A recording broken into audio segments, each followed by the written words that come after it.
So it's the final game of the tour. Springboks are playing Wales. Not the biggest game of the tour, and Wales are in a bit of disarray. With me is Gavin Rich again. Gav, walk of the Boks, 60 points, or are we being too bold if we say stuff like that? Okay, Brendan, I want to start off by asking you a question. Can you name the Welsh team? Can you tell me who's playing fullback through to number one? Um, no, I can't. To be very honest, I mean, can you tell? Okay, name five players who are playing for Wales tomorrow. well, Dewey Lake is there. Yeah, captain. Yeah. On the spot check, yeah. Yeah. So, No, listen, there's Tane Plumtree because we know because Tane Plumtree is there because we know his father. yeah. James Botham's there because because we know his uncle or his grandfather, should I say? Sorry. Otherwise, I mean that's actually where Welsh rugby is at the moment. I mean, we watch these Welsh teams that come out here, and they're all like a bit of an amorphous mass, really. I mean, a lot of them come out with internationals, but we don't know those. It's not like the Super Rugby era when we played Super Rugby. We knew who all the Kiwis were. They were All Blacks, and Wales, when it comes to our United Rugby Championships, are the sort of lower of the low. They're the real sort of pond scum, if you know what I'm saying. I mean, even more so than Italy. I mean, you could probably ask me to name the Zebra team, and I'd probably be able to name a couple of players. But that Welsh team is, we talk about Warren Gatland and Warren Gatland being in trouble, but who have Wales got at the moment? I saw Rusty saying earlier in the week, he said, we know that Wales have got good star players. Who? I mean, this isn't a team with Scott Gibb. What is his name? Scott Gibbs. Guys like that, Jamie Roberts. We don't know these guys. We don't. Adam Beard was a British Lion here. He's not playing because he's injured. Wales is really at a very low ebb. So what they're really looking for at the moment is to build experience, and that's what Warren Gatland has been talking about consistently. I think that the number of Welsh caps, if you put if you add all the caps in the Welsh team together, I think it comes to about 350. I saw that somewhere. The Springboks bench alone is 437, something like that. I mean, and that's counting one guy who's a debutant who doesn't have any caps. So the discrepancy in the experience between the two sides is huge, and you've got to look at that. So Wales, they talk about being in a transition phase. They talk about rebuilding. They have a massive rebuild. They're not just like just sort of rebuilding a house. They've got to sort of rebuild the entire city. It's almost as if it was like flattened. It was sort of ground zero. There was an earthquake or something, and they've got to start from scratch, from the very foundations. It's not just a small rebuild; it's a massive rebuild. So you ask me what the Boks are going to win by tomorrow. I don't know, because I do think that the Welsh get up sometimes for South Africa. They're the one team that aren't as scared of us physically, our physicality, as some of the other teams are. So they could make a game of it, and they could be celebrating because they lost only by 20 points. That's actually the gist of it. If the margin is less than 20 points, I'd be surprised. Yeah, I was looking at the team as well now while you were chatting there. I mean, there are some names you do know: Rio Dyer, Sam Costello. Yes, I know they are, but they're not names that jump out at you and you say, "Gee, this is." I think the point being made there is often what we do when we sort of compare teams. You sort of ask yourself, who of those guys would walk into a Springbok squad?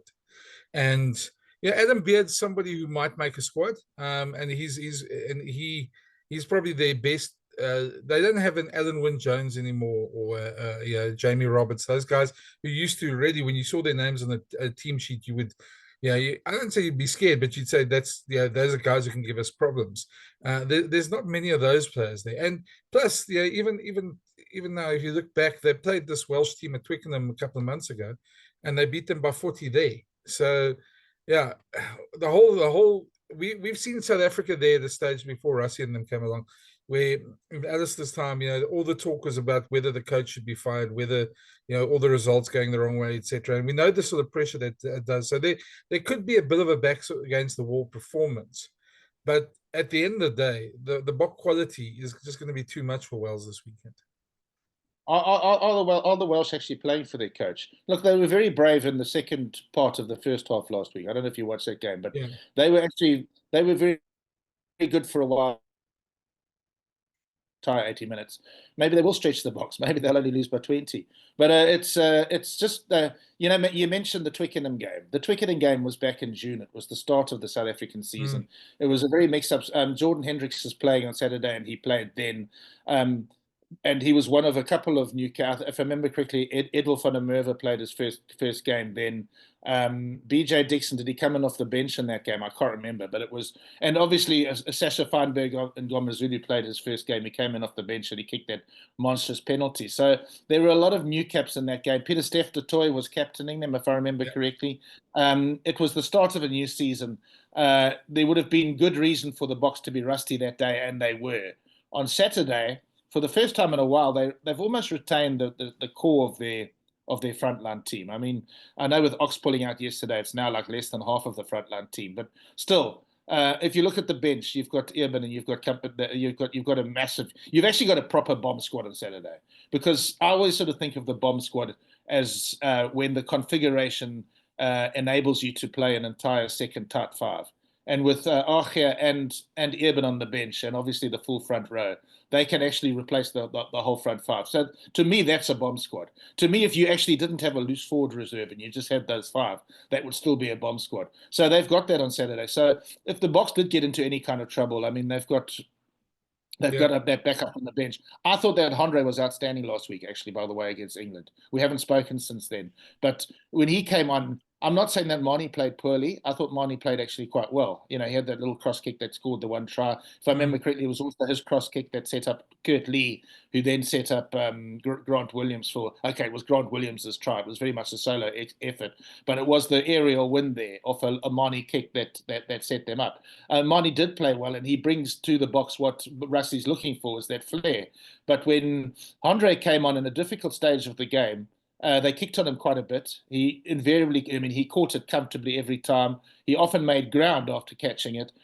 His kicking for position was outstanding. I thought that last week, Andre reminded me of why he's considered to be one of the best flower halves in the world. So he's on the bench again on Saturday, with Kobus Reinach again there with him with the experience. They've got a very experienced bench outside of Cameron Honnecombe. So, you look at this Bok team. I remember Jake White, having a chat with Jake White sort of socially.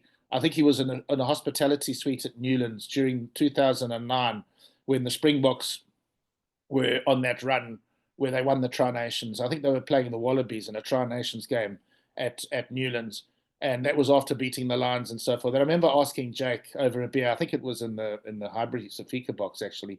I remember asking him over a beer if what he thought would happen, and he said, listen, he just can't see any way that the Aussies can win. He said, the South African team, you can't run over them, you can't run around them.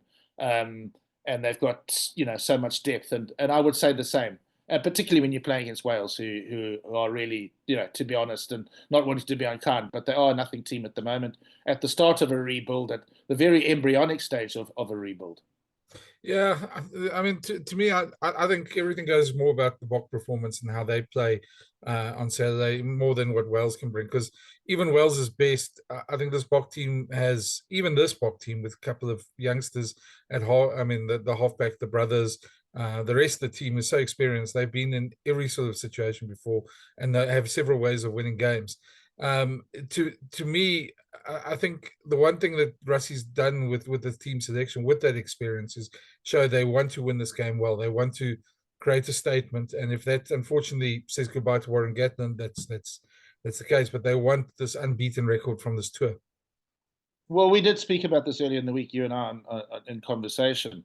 When have the Springboks actually really hit their straps this season? Nelspruit against Argentina is the only time that they've actually not ended the game saying, well, we could have actually done more. Even the second test against the All Blacks in Cape Town, where the Springboks won 18-12, they would have been very disappointed with that first half performance in that game. At Ellis Park, they were outplayed for part of that game, and unexpectedly so. So there was a lot of feeling after that game that the Springboks might have been a bit lucky to actually win that game, the way they came back at the end. The Irish series, the very first game against Ireland at Loftus, the Springboks won, and it was a reason to celebrate. But the caveat there was that in the first half, they had so much possession and they had so many opportunities they didn't use. And then the Irish came back at them in the second half, and it was almost predictable what happened the following week with the Irish starting with the momentum that they'd finished with at Loftus. You'll remember that they scored a lot of tries in that game that we wouldn't have expected a team to score against the Boks. So even that series wasn't. Well, the series certainly, drawing that series wasn't satisfactory. The two games against Australia were played with second-string teams.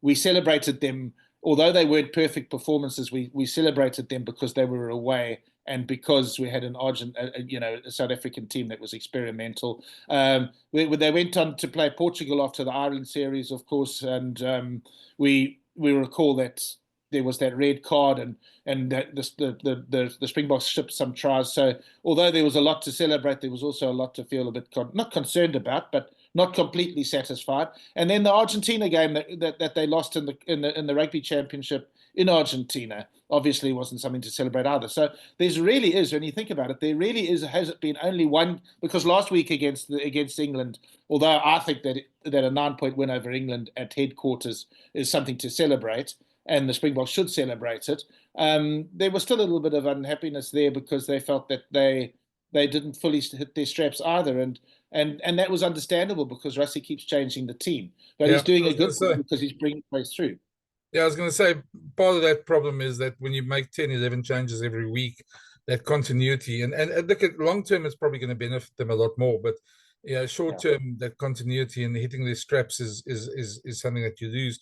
The other thing is as well, the Boks have never really been a side that have put the hammer down like the All Blacks tend to do at times. We don't tend to beat teams by 70, 80 points normally. There's always some sort of caveat to that. But you get the feeling this weekend that if things, I mean, Wales will put up a brave performance. We know that. They will. There's a lot of pressure on them, and that tends to bring up something good in the team. But if they concede a try early, it could get very ugly this weekend.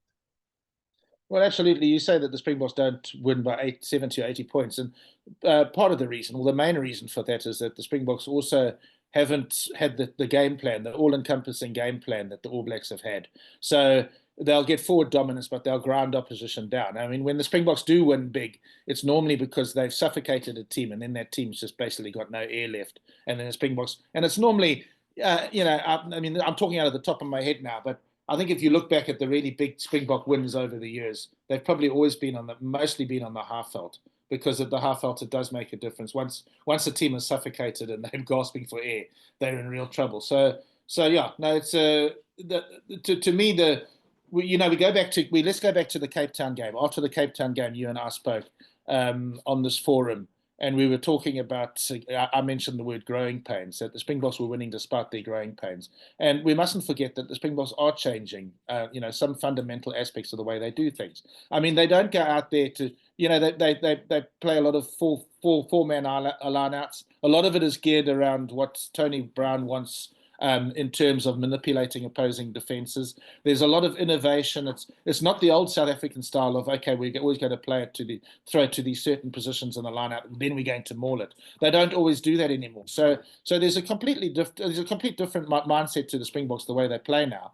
They do mix it up. They still obviously put in those big mauls. They still obviously rely heavily on their scrum, but it's not heavily. I mean, they can do without the scrum. I mean, last week they showed that it wasn't completely just their scrum. The previous week it was the scrum that got them out of trouble, potential trouble. But last week, there was a mix to the BOK game.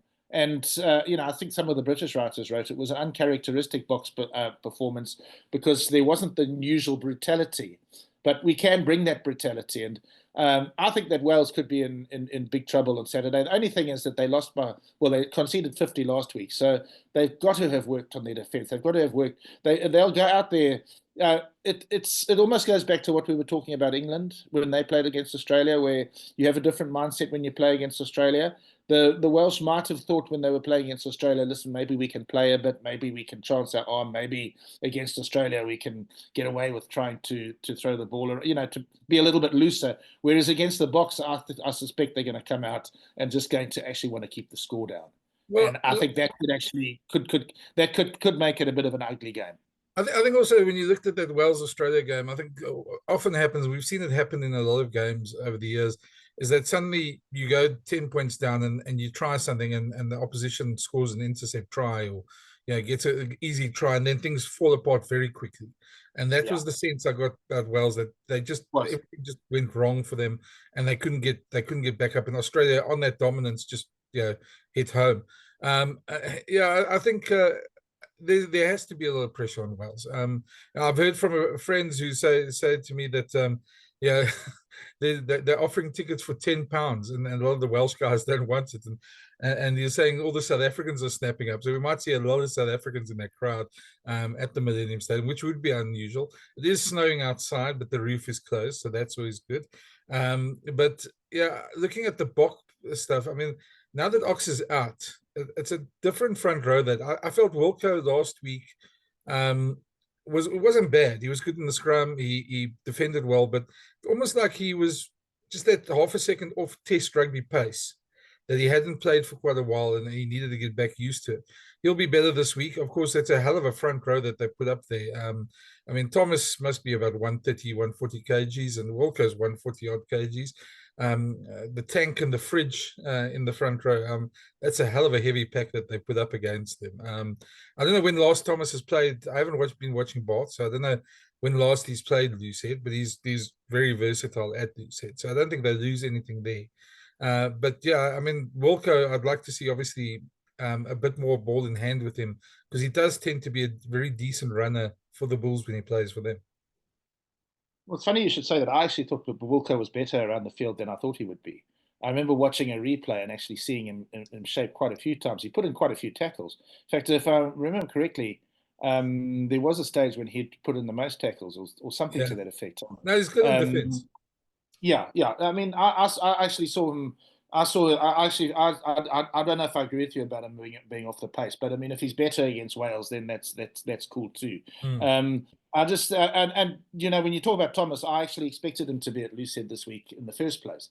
I remember when you wrote a story earlier this week saying the Boks breathed a sigh of relief because Oxenchair was fit. And I sent you a message and say, why are they breathing a sigh of relief? They're only playing against Wales, for goodness sake. I mean, I could put my pet tortoise. I don't have a pet tortoise, but if I had one, put him in the front row. The Springboks could probably still do okay against Wales. But and Thomas would have been. I would have thought like this is a time to see him play loosehead again. So maybe things have conspired in the Springboks' favour. I mean, you also sort of wonder, well, why doesn't he just play Gerard Steenekamp at number one? And maybe that's because he feels that Gerard's a particularly good impact player. I don't know. I think just to interrupt you, I mean, that goes back to the conversation I had with Don Himon at the stage. They tend to look at in terms of how they match up with the front rows, because Malcolm and Vincent and Gerard, in terms of height and the way they sort of complement each other, I think that's probably more what it is more than. But I think Gerard Steenekamp certainly deserves a start at some point. He's been very good for the Boks.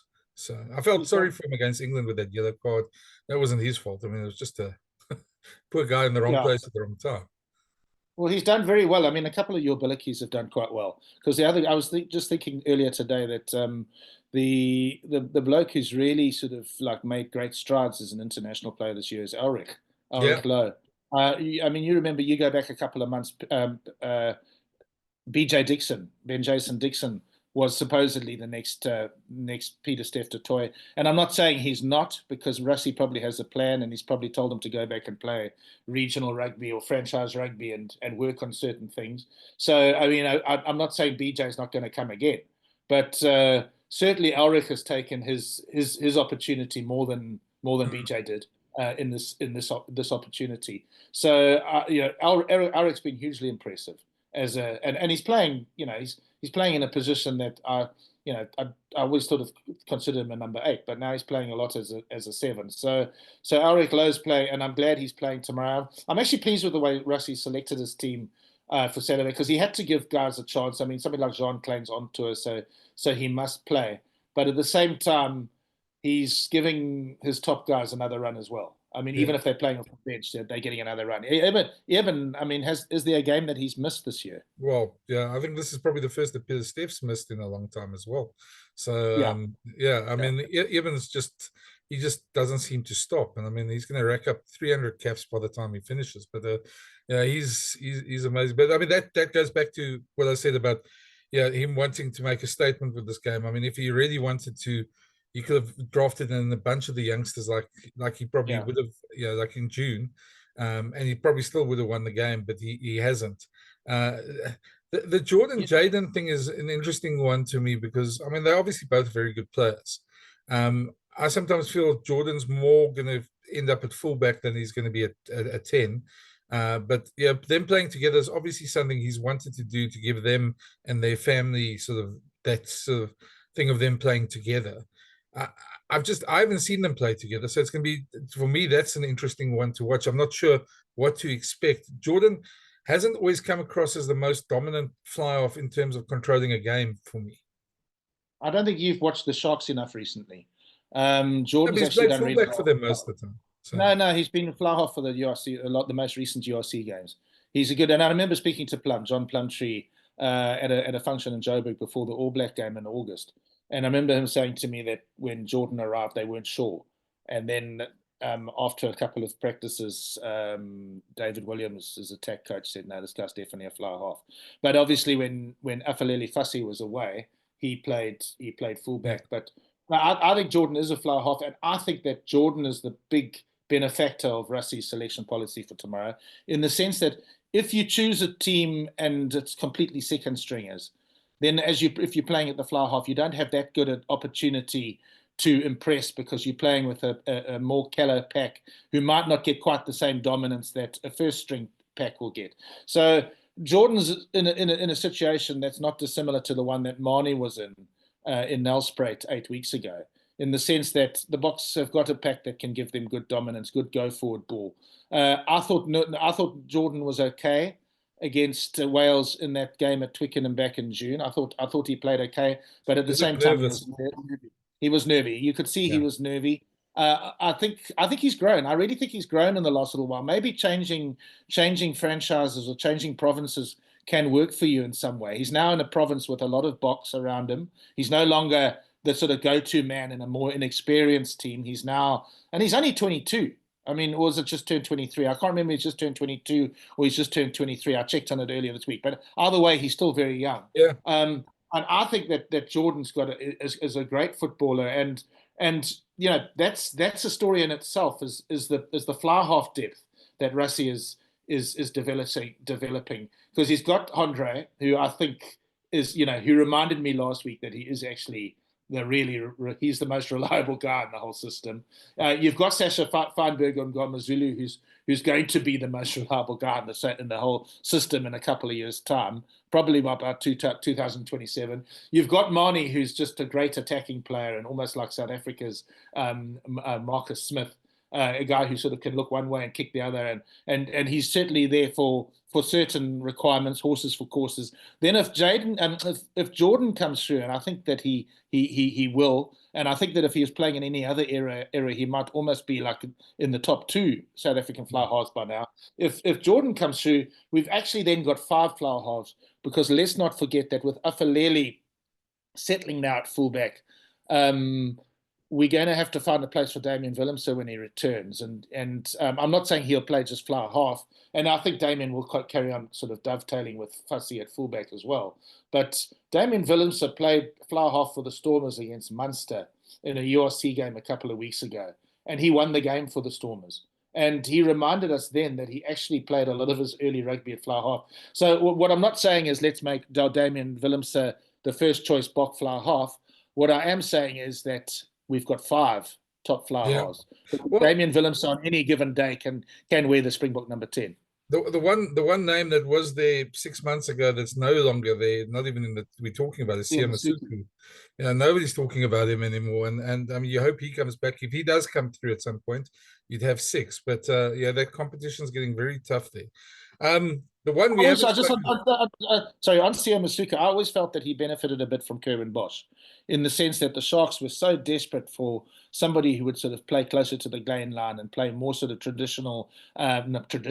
more conventional sort of modern game by bothering opposing offences, that we almost sort of overrated him. I remember thinking this guy's good, but he's not I remember thinking when I was watching him, thinking he's a good player, but the Sharks do need somebody else to fly half. I knew that Jordan was coming. I wasn't that convinced about Jordan at the time, but I am convinced about Jordan now. I've actually become a big Jordan fan. I just think that he's just got so much going for him. And I saw him play a couple of games for the Lions at the end of last season at 12 at inside centre, and he was outstanding there. So he's another one of those backline players that South Africa has that has great utility value. So Sia Masuku is going to have to punch down a wall to get in ahead of Jordan Hendricks.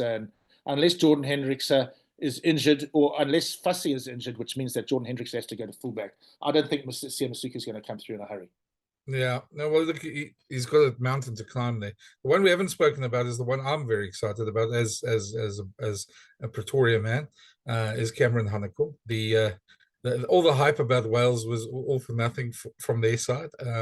Not that it was ever really a factor. I mean, he told us a number of times he wasn't really interested in playing for Wales, but I'm really hoping that he has a good game. And it's interesting. I see there's a feeling at the Bulls that he might end up as a 6, but Rusty said yesterday they don't see him at all as a 6 because he's a line-out option. They see him more as a traditional South Africa 7, which is an interesting way of looking at it. He's, to me, at 8, he's great off the base of the scrum. So I'd be interested to see where they bring him on and who comes off in the second half for him. Okay, Cameron Hanekul was a 7. How many 7s does South Africa want? I mean, you go through the list. I mean, well, he can play anywhere. That's his versatility. I mean, he can play 6, 7, or 8. But I mean, I still see him. Probably the place that's a bit more open is 6. But he is quite big for a 6 as well. So, yeah. But if he comes on, I'd probably guess that he'd probably come on for Elrich in the second half. I'm not sure. Yeah, but he's very explosive for the back of the scrum. So, yeah, I'm very interested to see how he does tomorrow. And obviously, I hope he doesn't have too much of a nervy start in the Springbok jersey, because he's really a guy who's come through for me. Well, Rusty seems to be hinting that he'll play 7, and again, you talk about momentum, and when he comes on, it depends how what the game situation is. It will probably be the Boks that will be in a dominant position, and he'll come in and be able to sort of run right. But I do agree with you on the 6th thing as well. It's the same with Evan Roos. It's just there's a bit of a logjam at number 8, and you sort of think, well, maybe the guy can become a 6. I still think that Evan Roos will come. I think that he's a great player, that guy. So I think we've got so much talent. That this talk of the Springboks doing a sort of at international level what Leinster are doing at club and provincial level, in the sense of having a second team that could actually sort of be the second best team in the world. I don't think that's all pie in the sky from a South African viewpoint. I think that we could actually develop a situation that by 2027. There's another thing that's interesting, although we shouldn't be talking about it now because we should just be talking about Wales. But Rusty did talk earlier in the week. I remember listening to him, and he's going on about players that might just be playing till 2026. And he mentioned 2000. He's mentioned 2026 a few times, and it has crossed my mind that there might be players who know that they can't go. I know the World Cup's only a year later, but they can't make it to the World Cup, but who might want to be part of that first iconic series against the All Blacks, which happens in 2026. Because that's going to become like the British Lions. I mean, people hung around. John Smith initially hung around after 2007 to play against the British and Irish Lions. I think, if I remember correctly, he had to make a decision after the Lions series whether he was going to carry on playing until the next World Cup. In fact, in retrospect, I'm sorry he did. It might have been a good time for him to retire. Was after that Lions series, or maybe after that year's Tri Nations. But it's actually interesting. Just looking forward, throwing ahead. Are there going to be players who? I mean, 6 years after that, there's going to be a tour to New Zealand. Are we going to have players who are going to stick around and wait to play? Because that's going to be like a Lions series. It's going to be huge. Yeah. No, well, I think that you're definitely right there. I think that's also, when I heard Rusty say that, that's the first thing that came to mind. That, I was trying to think who, would it be somebody like a Villy or somebody like that? Or are we talking more, with some of the forwards, maybe. Well, I see Evan and Peter Steph hopefully playing through to the next World Cup, but there could be a few others. Bongi or Malcolm. I mean, one of them could easily, drop off the radar. So the other interesting thing, which we can talk about at some other stage, just to mention, the other thing Rusty said was next year they're going to settle on a 33, 35 man squad. So that means that around 15, 16 players that played this year are going to fall away or fall to the wayside, that's going to be interesting to see how that, because we'll get an idea then who will make that 2026, 2027 squad as well when we see that amongst the older players. Yeah, but I think we're starting to run out of time. So let's quickly look at the other games. Not massive other games this weekend. I suppose the biggest one is Scotland, Australia. Just to see if Australia can back that up. They're halfway to their Grand Slam as they talk about their Grand Slam tour. Scotland's going to be a very different challenge for them. Yeah, but it's going to be an interesting game either way. It's going to be their biggest test of the tour, because I think that Scotland are on a par with England, if not even better. They're certainly a lot more confident than England are at the moment. In terms of if they're in a situation where they've got to close out a game, I think that Scotland, I would back Scotland before I'd back England at the moment. Although long term, I think that England are probably got more potential to challenge for a World Cup, obviously. Australia. Look, I said to you last time that the jury's out on Australia, and I'm not going to just like look at it as one, that whole thing about one swallow making a summer, and it was just one game against England that they won. But I was very impressed with the way they beat Wales, and I do look back at the Springbok tour of 1997, where the Springboks had a terrible year. They lost to the Lions. They came last in the Tri Nations, or certainly they didn't feature in the Tri Nations, other than that big 61-22 win at Loftus against Australia. I remember that. And then Nick Mallett took over, and they went overseas and they won every game by 50 points, and they beat everybody on that tour. This Australian tour sort of was starting to remind me of that. But I think we need to see them play against Scotland before I'm convinced of that. Obviously, their really big test is the last one against Ireland. But I certainly wouldn't make Australia hugely strong favourites against Scotland either. I think Scotland can certainly beat them at Murrayfield. Yeah. The other thing with Scotland is they've sort of played a smaller team, and then they've played a big team, smaller team. So they've got that sort of momentum after last week's win as well. But you're right. It's going to be very interesting to see what Australia do.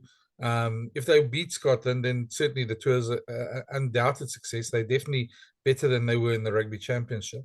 But correct me if I'm wrong. Sorry, carry on. No, correct me if I'm wrong. They've got a bit of a. Yeah, they've got it. Sorry, I'm talking over you. You just made me think. I've just jumped in. Sorry. Correct me if I'm wrong. They've got a bit. Scotland is a bit of a bogey team for Australia. I mean, even Australia, there was a time when Australia were actually doing quite well, and they lost to Scotland. I remember there was a game that I watched Australia play Scotland, where Scotland had absolutely no ball, and it was a low-scoring game, and Scotland just tackled their hearts out and beat Australia. Australia is the one Southern Hemisphere nation that Scotland have a good record against at Murrayfield. So that's another thing. I know people say, well, history means nothing, but it does actually mean something, and there's obviously some kind of confidence that the Scots have when they play against that variant of green and gold. Not our green and gold. The other big game this weekend's on Friday night, France Argentina. That's always a difficult one to call, because I would say France would win quite easily, but Argentina in the past have got been a bit of bogey team for France, especially at World Cups. And so they have got the better of them, and I think they're quite aggrieved at the way they lost against Ireland. I didn't see the game, but I just read all the reports, and it just sounds like it was a bit controversial. But I think they'll want to put up a good performance there for their last game of the tour. They're right to feel aggrieved. I thought that they were. I mean, there were things that happened early in that game. But anyway, let's not go back onto that. But because I also didn't watch the whole game either, I only watched parts of it. So to comment would be sort of like talking out the top of my head. But the thing about Argentina, I think we said that last week, is that when they produce one good performance and then the next week they fall off. Well, they had a good performance against Italy. Last week they had a good performance, because losing as narrowly as they did to Ireland was a good performance for them. The reason that they do well against France is because so many of them play over there. They play their club rugby over there. So that's, and you talk about the 2007 World Cup. I think we were both there. I remember they won the opening game against France at Stade de France, and that was quarter final, wasn't it? No, they won then, and then they won the bronze playoff. Yeah, the bronze playoff. So they won twice against France in that World Cup, and So I would never write off Argentina when they're playing in France. They also beat, I know it was an understrength French team, but they also beat France in mid-year, didn't they? France went there in mid-year. So and Argentina won there. So I don't think that the Argentinians are scared of France. I just wonder if they can back up, if they, having scored 50 points against Italy the week before last, having played well last week against Ireland, I'm just wondering if they can back up for a third successive week. That would be my question mark against Argentina. A minute and a half before this Zoom cuts us off. The only other games, Italy, New Zealand, they'll probably win quite easily there. Ireland are probably going to beat Fiji quite easily as well. And England, Japan, England will win and then proclaim themselves all is well in the Steve Borthwick with a big win over Japan. Yeah, they're brilliant at doing that. So I mean, everything will just turn around in an instant. I think there is quite a lot of acceptance over there that if you're going to beat, I mean, the win over Japan has to be by a really big margin to get excited. And even then, because Japan haven't been very good recently either. No. Well, that's the weekend. Let's have a look. We'll chat again next week. But yeah, go and enjoy your Thursday game, and let's hope it's a bunch of good rugby. A lot to talk about this week. Thanks, Brendan. Speak to you later. Cheers.